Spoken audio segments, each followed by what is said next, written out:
Hello everyone, welcome to my channel. Today I am back with my new video. तो आज हम इस video में बात करेंगे एक बहुत ही इम्पॉर्टेंट साइकेट्रिक डिसऑर्डर जिसका नाम है सिजोफ्रेनिया। तो सिजोफ्रेनिया के लक्षण यानी सिम्टम होते क्या हैं? सिजोफ्रेनिया के बेसिकली दो इम्पॉर्टेंट सिम्टम्स पाए गए हैं। एक होता है डेल्यूशन और दूसरा होता है हेलुसिनेशन। डेल्यूशन ये बेसिकली एक फॉल्स बिलीफ होती है जो क्लाइंट के मन में पाई जाती है। एक ऐसे विचार जो क्लाइंट के मन में पाए जाते हैं लेकिन वो रियलिटी में अब्सेंट रहते हैं। अगर हम उनसे कितना भी आर्ग्यूमेंट कर ले कि जो तुम नहीं, ये जो तुम सोच रहे हो या जो तुम दूसरों के बारे में इतना गलत सोच रहे हो वो गलत है, वो ऐसा कुछ नहीं है, वो तुम्हारे बारे में ऐसा नहीं सोच रहा है, लेकिन वो अपने विचारों को लेकर, अपने बिलीफों को लेकर इतने स्टेबल रहते हैं, उनको ऐसा लगता है कि नहीं, जो मैं सोच रहा हूँ वही सही है, वही मैं रियलिटी में प्रूव करके दिखाऊंगा। तो डेल्यूशन के बेसिकली दो टाइप्स होते हैं। एक होता है डेल्यूशन ऑफ परसिक्यूशन और दूसरा होता है डेल्यूशन ऑफ रेफरेंस।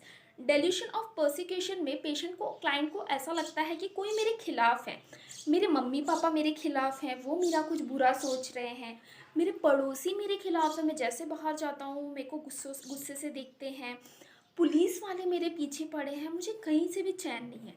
वो इस टाइप के बिलीफ होल्ड करता है। फिर दूसरा होता है dilution of reference. Dilution of reference में क्या होता है, ऐसी चीज़ें जो एकदम न्यूट्रल है, जिसका ना पॉजिटिव इम्पैक्ट है ना नेगेटिव इम्पैक्ट है, वो एकदम न्यूट्रल है, मतलब उसका कुछ लेन देन नहीं है दूसरी दुनिया से।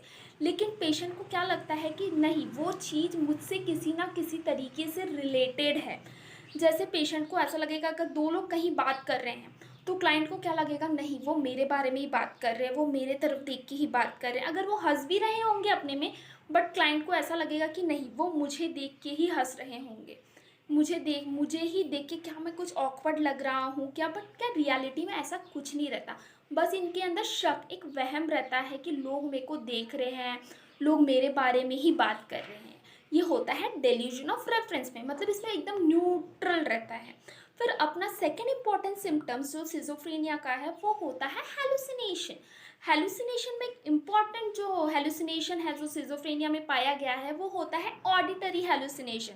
इसका मतलब पेशेंट को अलग अलग आवाज़ें सुनाई दे रही हैं, लेकिन वहीं एक नॉर्मल इंसान रहेगा उसे कुछ भी आवाज़ सुनाई नहीं देगी।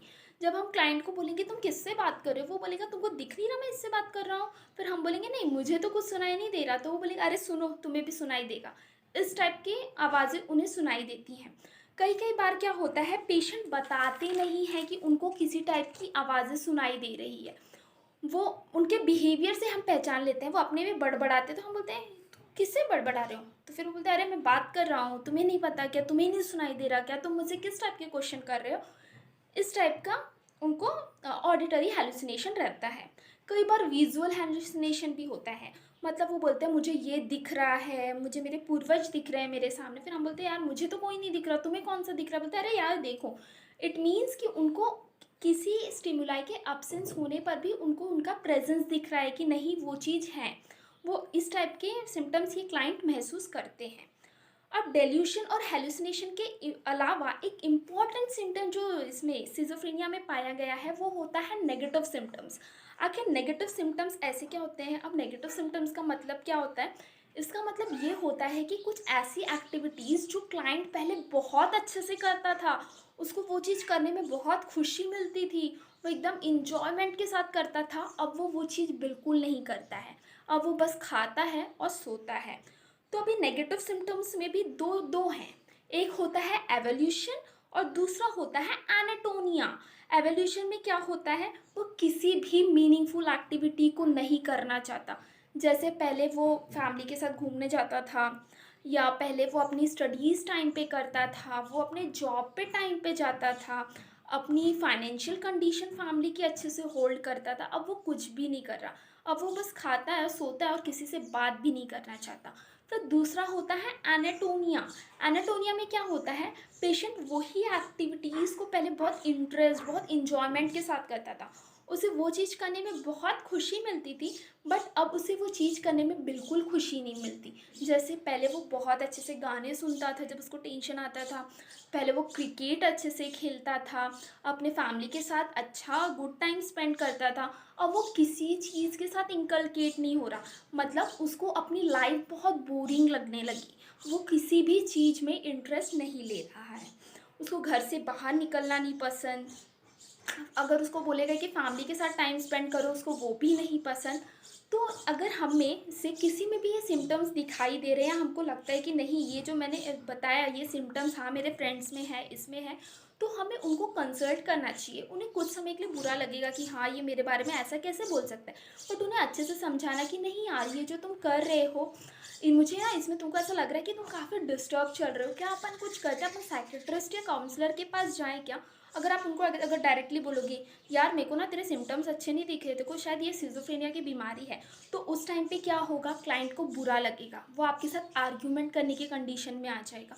तो आप वही चीज़ प्यार से बोलो कि नहीं यार मुझे ना XYZ, मुझे ना तुम्हारे सिम्टम्स अच्छे नहीं लग रहे, तू मेंटली डिस्टर्ब है क्या, तू मुझसे बात नहीं करता है, चल अपन आज डॉक्टर को दिखा के ही आते हैं, आखिर तेरा है क्या। तो मतलब इस टाइप से होल्ड करना, क्योंकि क्लाइंट को अपने डिसऑर्डर को एक्सेप्ट करने के लिए बहुत टाइम लगता है। हम लोग क्या करते हैं, हम लोग अपना टाइम वेस्ट कर देते हैं, हम पंडितों के पास चले जाते हैं, मौलवियों के पास चले जाते हैं, भूत प्रेत, हमको ऐसा लगता है कि ऊपरी हवा है, भूत प्रेत है, हम इसमें अपना टाइम स्पेंड कर देते हैं।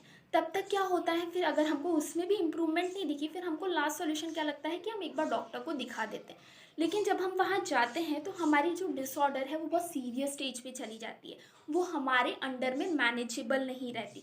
मैं ये नहीं बोल रही हूँ कि आप लोग बिलीव मत करो पंडितों मौलवी, हाँ, बट आप साथ साथ में ट्रीटमेंट लेना भी कंटिन्यू कीजिए, तो अब जाके आपके डिसऑर्डर आपके कंट्रोल में रहेगी और वो आप अर्ली स्टेज में उसको डिटेक्ट कर लोगे।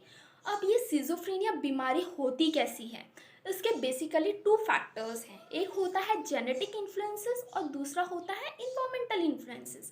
जेनेटिक इन्फ्लुएंसेस में क्या होता है, सपोज देखिए अगर दो पेरेंट्स हैं, दोनों को सिजोफ्रेनिया है, तो चाइल्ड में डेवलप होने के चांसेस 40% रहते हैं। लेकिन अगर उनमें से किसी एक पेरेंट्स को है तो सिजोफ्रेनिया को डेवलप होने के चांसेस 12% रहते हैं। सिजोफ्रेनिया कई कई सिचुएशन में बच्चों में अर्ली स्टेज में ही पाया जाता है, लेकिन वो 20 तो जब बच्चा 15 से 25 साल की उम्र में आ जाता है तब हमें पहचान में आता है कि नहीं ये बीमारी उसे सिजोफ्रेनिया है। जैसे बच्चों में कैसे आप डिटेक्ट कर सकते हैं, वो किसी से बात नहीं करते, वो सोते रहते हैं हमेशा, वो अपनी सीट्स रिजर्व्ड करते हैं, उनको ऐसा लगता है कि वो अपने इमोशंस शेयर नहीं करते, उनको ऐसा लगता है कि मैं ही हूँ, मेरे अलावा मेरी कोई हेल्प नहीं कर सकता, ना मेरे फ्रेंड्स ना मेरे फैमिली मेम्बर्स, मैं अपने अकेले में ही खुश हूँ। मतलब वो एकदम न्यूट्रल रहते हैं, ज़्यादातर वो सोना प्रेफर करते हैं, अपना खाओ पियो सो ये वाली ज़िंदगी रहती है, किसी से बात नहीं करना, खेल कूद नहीं करना। लेकिन जब वही बच्चा 15 से 25 साल के सिचुएशन में आता है, जब उसको इन्वायरमेंटल स्ट्रेसर महसूस होता है, अगर उसके फैमिली में कोई फाइनेंशियल प्रॉब्लम हो या किसी लव्ड वन की डेथ हो गई हो, तो वो उसकी कोपिंग एक्टिविटी बहुत डिक्रीज लेवल पे रहती है, उसको वो अंडर कंट्रोल में नहीं रहता है, उसके बिहेवियर एकदम जैसे अगर किसी फैमिली मेम्बर्स की डेथ हो गई तो वो एक्सेप्ट करने के लिए उसे बहुत टाइम लगेगा, हाँ नॉर्मल इंसान को भी एक्सेप्ट करने के लिए टाइम लगेगा, but they will require more time, उनके बिहेवियर बहुत ज़्यादा चेंज रहेंगे। तो सिजोफ्रेनिया बीमारी डेवलप होने के बेसिकली दो फैक्टर्स हैं, एक होता है इन्वायरमेंटल और दूसरा होता है जेनेटिक। अब हम देखते हैं कि सिजोफ्रेनिया में कभी कभी हमारे केमिकल के में हार्मोन इम्बैलेंसेस के वजह भी, केमिकल हार्मोन इम्बैलेंसेस के वजह से भी हमको ये बीमारी हो जाती है, जैसे सीरोटोनिन और डोपामीन, अगर ये दोनों का लेवल हमारे माइंड में लेवल इंक्रीज हो गया तो भी हमें सिजोफ्रेनिया डेवलप होने के चांसेस रहते हैं। अब हम सिजोफ्रेनिया को ट्रीट कैसे करें, अब हम इसको क्योर कैसे करें, तो बेसिकली हमें इसमें मेडिकेशंस लेना होगा। एंटीसाइकोटिक्स करके मेडिकेशंस आती हैं, वो मतलब साइकेट्रिस्ट आप क्लाइंट को प्रीफर करते हैं, और ये जो एंटीसाइकोटिक ड्रग होती हैं, मेडिकेशंस होते हैं, ये क्योर करने के लिए इनका टाइम पीरियड बहुत लॉन्ग रहता है, ये इसका ट्रीटमेंट लेवल या वो दवाई का असर दिखाने के लिए बहुत टाइम लग जाता है। इसके कई कई साइड इफ़ेक्ट्स भी होते हैं, बट इसके जो भी साइड इफ़ेक्ट्स होते हैं वो मैनेजेबल होते हैं, वो हमारे अंडर कंट्रोल होते हैं। या फिर जैसे पेशेंट की थूक बढ़ जाएगी वो ज़्यादा थूकने लगेगा, पेशेंट को कई बार नींद ज़्यादा आएगी, पेशेंट को हाथ में झुंझुनाहटपन आएगा। तो इसमें क्या हो रहा है, क्लाइंट ये कंप्लेन डॉक्टर साइकेट्रिस्ट के पास जाएगा और बोलेगा मुझे ये सिम्टम शो हो रहा है। तो साइकेट्रिस्ट वो मेडिकेशन चेंज करेंगे या उसकी जगह दूसरी मेडिकेशंस दे देंगे या वो मेडिकेशन बंद कर देंगे या वो मेडिकेशन के साथ कोई और दवाई चालू कर देंगे। और हमने देखा है कि बेसिकली दो टाइप के पेशेंट होते हैं। एक क्या होते हैं, एक अपने बीमारी को एक्सेप्ट कर लेते हैं कि हाँ मुझे ये बीमारी हो रही है और वो उसका टाइम पीरियड तक ट्रीटमेंट पूरा करते हैं। तो उनका क्या होता है, उसमें उनकी ट्रीटमेंट लेवल पूरे तरीके से क्योर। और वहीं दूसरी जगह एक पेशेंट होता है जो अपने डिसऑर्डर को एक्सेप्ट करने के लिए बहुत टाइम लेता है। ना कि क्लाइंट ही बल्कि उसके फैमिली मेम्बर्स भी उसके डिसऑर्डर को एक्सेप्ट नहीं करते हैं। तो इसमें क्या होता है, वो रुक रुक के दवाई खाता है। उसको अगर आज अच्छा लगा तो बोलता है यार आज मुझे अच्छा लग रहा है, कल मैंने दवाई ली थी तो आज मैं नहीं खाऊंगा। तो इसमें क्या हो रहा है, ये बीमारी होने के चांसेस फिर से हैं। तो हम लोगों को क्या करना चाहिए, वो जो भी टाइम पीरियड है एंटीसाइकोटिक ड्रग को असर करने के लिए बहुत समय लगता है। इसका ट्रीटमेंट पीरियड 1-2 साल से भी ज़्यादा होता है। तो हमें वो टाइम ड्यूरेशन पूरा कर देंगे तो पर्टिकुलरली वो डिसऑर्डर अच्छे तरीके से हील हो जाएगा। कई कई बार पेशेंट को ओरल मेडिकेशन लेना नहीं बुलाता, वो बोलते हैं कि मेरे को डर लगता है, मेरे को उल्टी जैसा लगता है। तो आजकल एंटीसाइकोटिक्स के इंजेक्शन भी आए हैं जो अपने मंथली डोसेज पे दिए जाते हैं। तो इसमें पेशेंट वो भी इंजेक्शन लेके भी वो क्योर कर सकता है। तो मैं आपसे at last I will conclude that कि अगर आपके आजू बाजू ऐसे कोई पेशेंट दिख रहे हैं जिनमें ऐसे सिजोफ्रेनिया के लक्षण दिखाई दे रहे हैं, तो आप उनको प्यार से समझाइए और उनको कंसल्ट कीजिए कि वो साइकेट्रिस्ट या काउंसलर के पास जाए। होप सो कि आपको मेरी वीडियो पसंद आए और आपको मेरा पूरा कंटेंट समझ में आए। Thank you.